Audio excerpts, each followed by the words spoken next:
Let's talk about the number one most common sign of low stomach acid.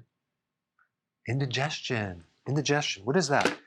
Indigestion is a sensation where the food is kind of stuck in your stomach. It's not moving properly. You feel full, bloated. You got an upset stomach, some heartburn. You feel nauseous. Might be belching. So that's what indigestion is.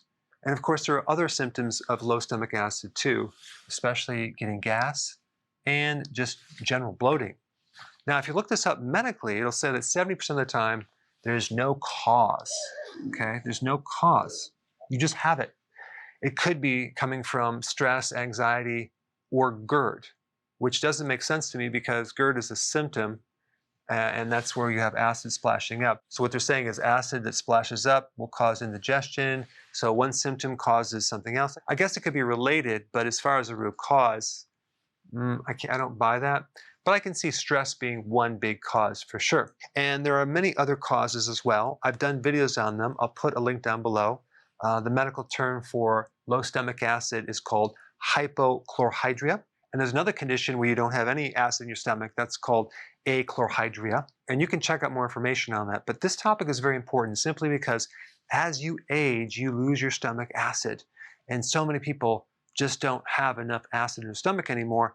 And they're getting these symptoms and they don't even know what's behind it. And so they start taking antacids, they take medication for this, and now they go from bad to worse because now it's going to take out that last drop that they needed, and now they don't have very much acid at all. So they start developing hay fever, allergies, and sinus issues, and all sorts of problems.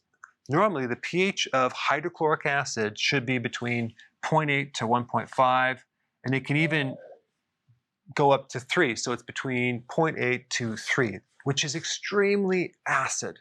And it's a combination of this acid and this enzyme, pepsin, which, by the way, is activated by this acid to help you digest things. So pepsin is a very strong enzyme to help you digest protein.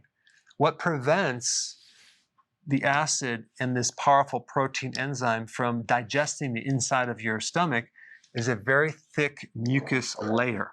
And so when this layer becomes destroyed, that can come from a lack of zinc, it could come from several things. Then you start developing ulcers, gastritis, and issues like that. So we need this layer of protection. Your body actually makes 2 liters of hydrochloric acid every single day. And guess what you need to make it? You need chlorides from salt. You also need potassium. You need vitamin C and several other things like zinc. Now, the purpose of hydrochloric acid is to take the protein that you just ate. Let's say you ate some meat, which has protein and collagen and all sorts of things, and turn that into amino acids to break it down into the small particles. So if you don't have enough acid, you'll get incomplete protein digestion. Also, number 2, it helps you kill microbes, bacteria, fungus, yeast, and viruses.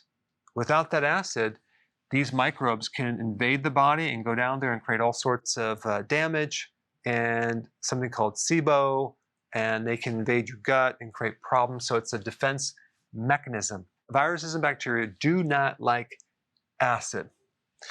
Number 3, they help you absorb minerals. A lot of times, the minerals are locked up with proteins. For example, if you ask someone what food is high in iron, you'd say red meat, right? Or when you talk about calcium, dairy, that comes with a protein, right? Cobalt is part of vitamin B12, which is actually in red meat and organ meats.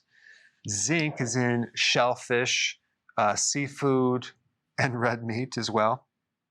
And also magnesium is in meat as well, and vegetables. However, if you don't have enough acid, you can't separate out the mineral from this protein structure. Not to mention, you're going to have a difficult time absorbing and assimilating these minerals right here. And so there's a very simple solution. If you don't have an ulcer or if you don't have gastritis, it's simply to take some Betaine Hydrochloride.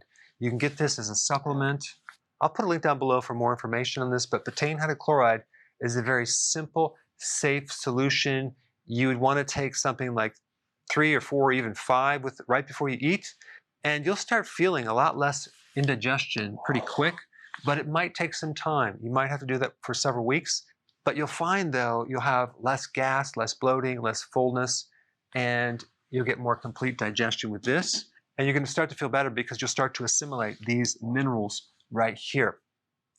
Now, if you have gastritis or an ulcer, or you feel worse when you take this, then you need to watch my video on what to do with an ulcer or gastritis.